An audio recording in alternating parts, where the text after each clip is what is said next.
ऐसे कई फैसले लिए गए जिसके तहत जहां तक ये पूरा मामला देखने को मिल रहा है, इसी आधार पर नजर आ रहा है कि अरविंद केजरीवाल को लगा कि इससे बेहतर है कि मैं मुख्यमंत्री की कुर्सी को ही छोड़ दूं, मुख्यमंत्री पद को ही छोड़ दूं। लेकिन आप ये देखिए कि ऐसे वक्त पे अरविंद केजरीवाल का फैसला सामने आया है, जहां हरियाणा में विधानसभा चुनाव के लिए बस कुछ ही समय बाकी है और वहीं दिल्ली में अगले साल विधानसभा का चुनाव है। मुझे जहां तक लगता है कि अरविंद केजरीवाल नए सिरे से शुरुआत करते हुए दिल्ली में नजर आ सकते हैं। आम आदमी पार्टी चुनावी मैदान में उतरती हुई नजर आई है। जिस तरह से यहाँ पर आम आदमी पार्टी को उनके चेहरे पर वोट मिलता हुआ नजर आया, तो मेरे को नहीं लगता वो इतनी बड़ी गलती यहाँ पर करते हुए नजर आएंगे और अपना सीएम चेहरा यहाँ पर बदलते हुए नजर आएंगे। लेकिन जिस तरह से विपक्ष की मांग बढ़ती जा रही है अरविंद केजरीवाल को सीएम पद से हटाने की, तो अब आगे आने वाले समय में ये भी देखना दिलचस्प होगा कि क्या वाकई आम आदमी पार्टी सीएम चेहरा बदलती हुई नजर आएगी या फिर अरविंद केजरीवाल के चेहरे पर ही चुनाव लड़ती नजर आएगी। फिलहाल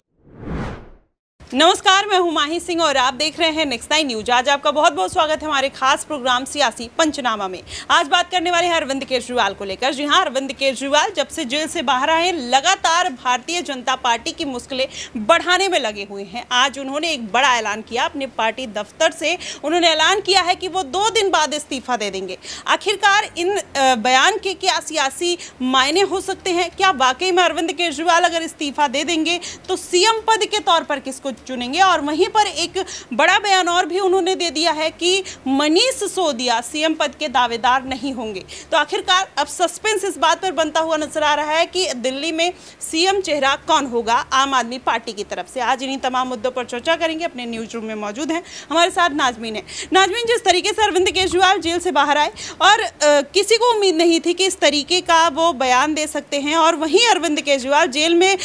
जिस तरीके से अड़े हुए थे मुख्यमंत्री पद पर बने रहने के लिए, और अचानक से आकर इतना बड़ा फैसला लेना, आखिरकार इसके मायने क्या हो सकते हैं? देखिए, बिल्कुल माही सोचने पर मजबूर कर देता है कि जब शराब घोटाले मामले के तहत तिहाड़ जेल में अरविंद केजरीवाल बंद थे, तो तब भारतीय जनता पार्टी लगातार आम आदमी पार्टी के दफ्तर के बाहर विरोध प्रदर्शन करती हुई नजर आई। भारतीय जनता पार्टी के कई कार्यकर्ता तिहाड़ जेल के बाहर भी पहुंच जाते हैं। जब फैसला सुनाने की घड़ी आती है, तब लगातार भारतीय जनता पार्टी की तरफ से कई दिग्गज नेताओं की बातें सामने आती हैं, बयान सामने आता है जो कहते हैं कि अब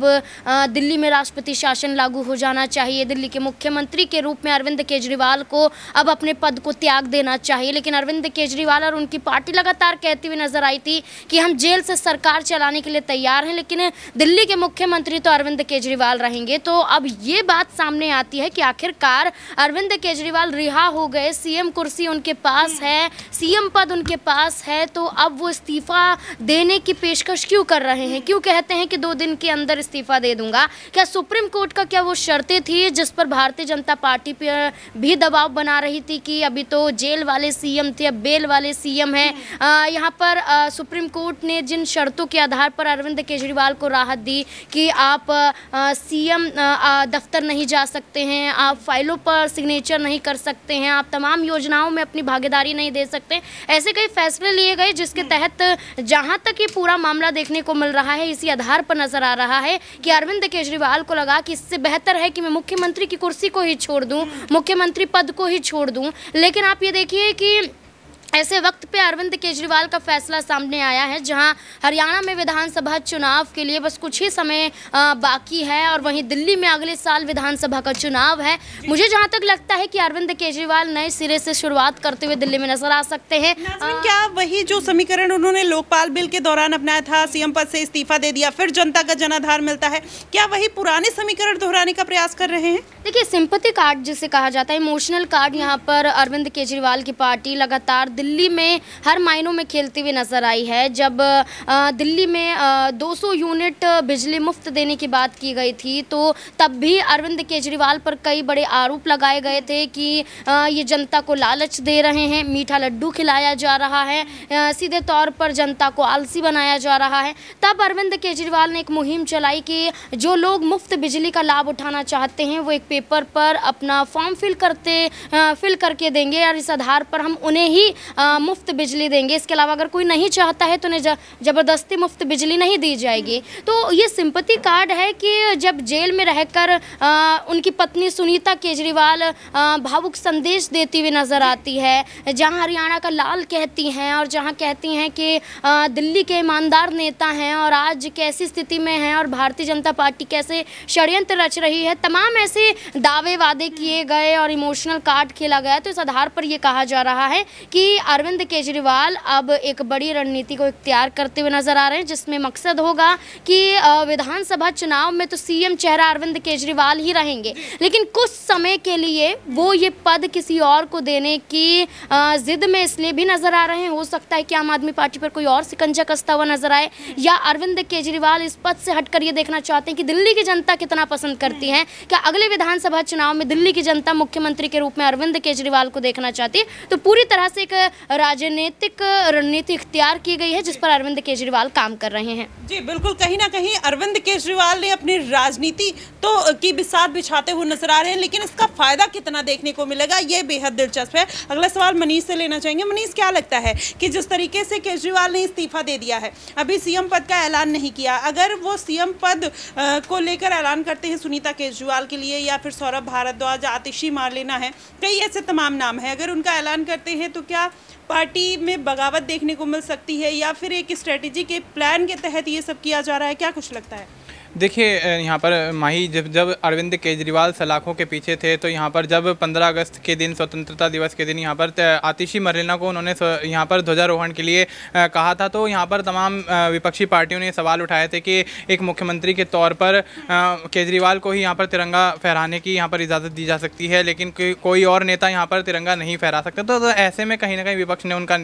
यहाँ पर विरोध किया और उनके यहाँ पर खिलाफ यहाँ पर बयानबाजी करते हुए नजर आए। तो अब ऐसे में जिस तरह से केजरीवाल ने जेल की सलाखों से बाहर आने के बाद ये बड़ा ऐलान कर दिया है कि वो 2 दिन बाद यहाँ पर सीएम पद से इस्तीफा देते हुए नजर आएंगे, तो यहाँ पर कोई ना कोई स्ट्रेटेजी यहाँ पर ज़रूर रही होगी आम आदमी पार्टी की, क्योंकि दिल्ली की सत्ता में 10 साल से आम आदमी पार्टी काबिज है और 10 साल में भली भांति यहाँ पर दिल्ली की राजनीति को, दिल्ली के एक एक पहलू को, दिल्ली की जनता को और जनता के यहाँ पर हित को अच्छी तरह समझने वाली आम आदमी पार्टी है। तो कहीं ना कहीं अरविंद केजरीवाल ने बहुत सोच समझ कर ही ये फैसला लिया है, और अगर यहाँ पर इस मामले को लेकर सियासत गरमाती हुई नजर आती है तो बेशक यहाँ पर विधानसभा चुनाव में भी इसका असर पड़ता हुआ देखा जा सकता है। और ऐसे में भारतीय जनता पार्टी कहीं ना कहीं इस बात को लेकर खुश होगी कि अरविंद केजरीवाल ने उनकी बात आखिर मान ही ली, क्योंकि भारतीय जनता पार्टी या यूं कहें कि विपक्ष के जितने भी यहाँ पर नेता थे ये बयानबाजी करते हुए नजर आए थे, ये कहते हुए नजर आए थे कि अरविंद केजरीवाल जब सलाखों के पीछे से बाहर नहीं आ पा रहे हैं तो उन्हें सीएम पद से इस्तीफा दे देना चाहिए। तो आप सीएम पद से इस्तीफा देने की भी वो यहाँ पर बात कह चुके हैं। तो ऐसे में इस तरह का ऐलान कहीं ना कहीं विपक्ष के लिए एक थोड़ा बहुत खुश करने वाला हो सकता है, लेकिन यहाँ पर कोई ना कोई स्ट्रेटजी यहाँ पर अरविंद केजरीवाल की जरूर रही होगी। और आपने जिस तरीके से सीएम पद की बात कही कि अगर अरविंद केजरीवाल मुख्यमंत्री नहीं बनाए जाते हैं तो सुनीता केजरीवाल का नाम हो सकता है, मनीष सिसोदिया का नाम हो सकता है, संजय सिंह का नाम हो सकता है, आतिशी मरलेना का नाम हो सकता है। ये बड़े चेहरे हैं जिनका नाम यहाँ पर कहीं ना कहीं सीएम पद की रेस में हो सकता है। लेकिन अगर दिल्ली की राजनीति को अच्छी तरह से देखा जाए, समझा जाए, तो अरविंद केजरीवाल नहीं चाहेंगे कि वो सीएम पद किसी और नेता को यहाँ पर सौंपते हुए नजर आए, क्योंकि 2 बार यहाँ पर आम आदमी पार्टी ने अरविंद केजरीवाल के चेहरे पर चुनाव जीता है। उनके हित में यहाँ पर जिस तरीके से आम आदमी पार्टी चुनावी मैदान में उतरती हुई नजर आई है, जिस तरह से यहाँ पर आम आदमी पार्टी को उनके चेहरे पर वोट मिलता हुआ नजर आया, तो मेरे को नहीं लगता वो इतनी बड़ी गलती यहाँ पर करते हुए नजर आएंगे और अपना सीएम चेहरा यहाँ पर बदलते हुए नजर आएंगे। लेकिन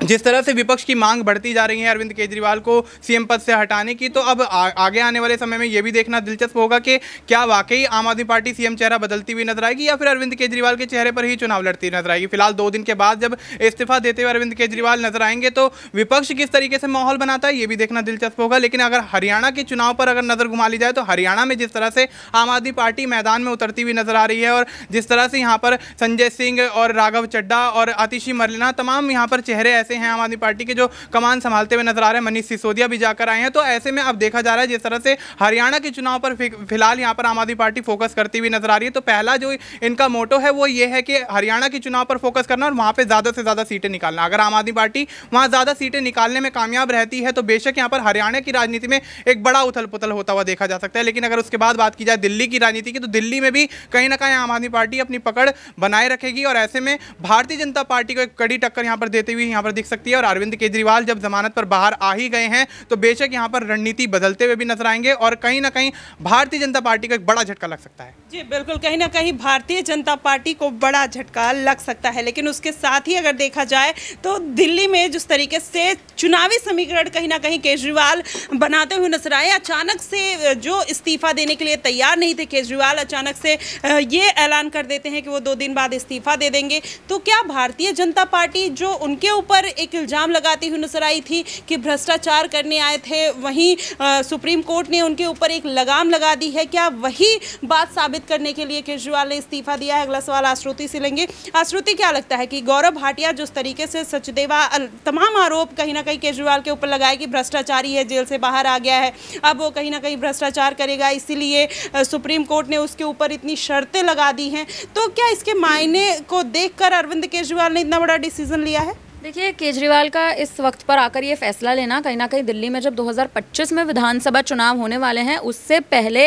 आप देखिए कहीं ना कहीं सरकार के लिए बहुत बड़ा झटका है, आम आदमी पार्टी के लिए बहुत बड़ा झटका है, क्योंकि भारतीय जनता पार्टी एक लंबे समय से इस्तीफे की मांग करती आ रही थी। हाल ही में जब राष्ट्रपति को पत्र लिखा गया था तब भी अरविंद केजरीवाल के इस्तीफे की ही मांग उठ रही थी कि जब अरविंद केजरीवाल को इतने दायरों में रखा जा रहा है, जब उन पर कहीं ना कहीं इतनी पाबंदियां लगती नजर आ रही हैं, तो आखिर अरविंद केजरीवाल जेल से बाहर आकर करेंगे क्या? ये बहुत बड़ा सवाल कहीं ना कहीं भारतीय जनता पार्टी उठाती नजर आ रही थी। तो देखिए, मुझे ऐसा लगता है इस वक्त अरविंद केजरीवाल का कहीं ना कहीं ये फैसला लेना, इसको हम इस नजरिए से भी देख सकते हैं कि कहीं ना कहीं एक सिंपैथी वोट बैंक अगर दिल्ली में साधना है, जो 2013 की राजनीति करते नजर आ रहे थे, एक बार फिर से 2024 में वो पूरा समीकरण दोहरा सकती है आम आदमी पार्टी। और उसी के तहत कहीं ना कहीं 2025 के विधानसभा चुनाव से पहले आम आदमी पार्टी का ये इतना राजनीतिक तौर पर ऐसा कदम उठाना और अरविंद केजरीवाल का सीएम पद से इस्तीफा दे देना, अब कहीं ना कहीं देखिए ये बहुत बड़ा सवाल इस वक्त पनप रहा है कि आखिर आम आदमी पार्टी के लिए अंत के जो कुछ महीने बचे, आखिर अब कमान पार्टी की कौन संभालता नजर आएगा? श्रुति, लेकिन यहाँ पर एक बड़ा सवाल ये है कि सीएम पद पे अब कौन सा चेहरा अरविंद केजरीवाल उतार सकते हैं और भारतीय जनता पार्टी से जिसको झटका लगता हो नजर आए, क्या लगता है? देखिए, कहीं ना कहीं अरविंद केजरीवाल अपनी पत्नी सुनीता केजरीवाल पर बड़ा दांव यहाँ पे चलते नजर आ सकते हैं, क्योंकि हरियाणा पर आप गौर कर लीजिए, जिस हिसाब से हरियाणा में अब चंद ही दिन बचे हैं कहीं ना कहीं विधानसभा चुनाव के लिए मतदान होने वाले हैं, और सुनीता केजरीवाल हाल ही में लगातार जोरों शोरों से चुनाव प्रचार करती नजर आ रही थी। हालांकि हरियाणा में मनीष सिसोदिया को और भगवंत मान को कहीं ना कहीं आम आदमी पार्टी की कमान सौंपी गई है, लेकिन इसी बीच सुनीता केजरीवाल पर लगातार दाव चलना, और हाल ही में सुनीता केजरीवाल का खुद हरियाणा पहुंच के चुनावी दाव, जिस हिसाब से उनका खेलना और 5 गारंटियां लागू करना, देखिए बहुत इस वक्त कई ऐसे मायने निकाले जा सकते हैं, क्योंकि मनीष सिसोदिया पहले ये ऐलान कर चुके हैं कि मैं सीएम गद्दी के लिए नहीं बनाऊं, मैं मात्र केवल जनता के लिए काम करने के लिए बनाऊं। तो सुनीता केजरीवाल पर कहीं ना कहीं इस वक्त इस मौजूदा स्थिति में अरविंद केजरीवाल दाव चलते नजर आ सकते हैं। और भारतीय जनता पार्टी के खेमे में अगर आप देखें माही, तो पहली बौखलाहट यहां पर बढ़ती नजर आ रही है, क्योंकि बीजेपी साफ तौर पर कह रही है कि आम आदमी पार्टी चुनावी स्टंट चल रही है, और ये कहना कहीं ना कहीं देखिए जायज भी है। कांग्रेस के खेमे में भी इस बात पर हलचल तेज है कि आखिर अरविंद केजरीवाल जो इतना बड़ा निर्णय इस वक्त ले रहे हैं, कुछ महीने पहले मात्र केवल इन पूरे अगर आप देखिए पूर्ण समय में आखिर अरविंद केजरीवाल चाहते क्या है, ये बहुत बड़ा सवाल है। और आम आदमी पार्टी आखिर क्या रणनीति बना रही है, इस पर भी लगातार अब जो सवाल है वो शुरू होते जा रहे हैं। जी बिल्कुल, कहीं ना कहीं विपक्षी पार्टियों के मन में भी ये सवाल है कि आखिरकार अरविंद केजरीवाल इस तरीके के फैसले क्यों लेते हुए नजर आ रहे हैं। ये बात तो कहीं ना कहीं आम आदमी पार्टी के नेताओं को भी नहीं पता होगी कि अरविंद केजरीवाल इतनी जल्द इतना बड़ा बयान, इतना बड़ा ऐलान कर देंगे। देखना दिलचस्प होगा कि इस बार हरियाणा में विधानसभा चुनाव को आम आदमी पार्टी साथ पाती है, या फिर दिल्ली के विधानसभा चुनाव को लेकर जिस तरीके से अरविंद केजरीवाल पूरा समीकरण बनाने का प्रयास कर रहे हैं, क्या उसमें सफल हो पाते हैं और भारतीय जनता पार्टी को कितना बड़ा झटका लगेगा, या दिल्ली की जो जनता है वो क्या जेल का जवाब वोट से देगी या लोकसभा चुनाव की तरह नकारती हुई नजर आएगी। इन सभी सवालों के जवाब आप हमें कमेंट बॉक्स में जरूर बताइएगा। फिलहाल के लिए बस इतना ही। देश और दुनिया की तमाम खबरों के लिए हमारे साथ बने रहिएगा नेक्स्ट 9 न्यूज पर।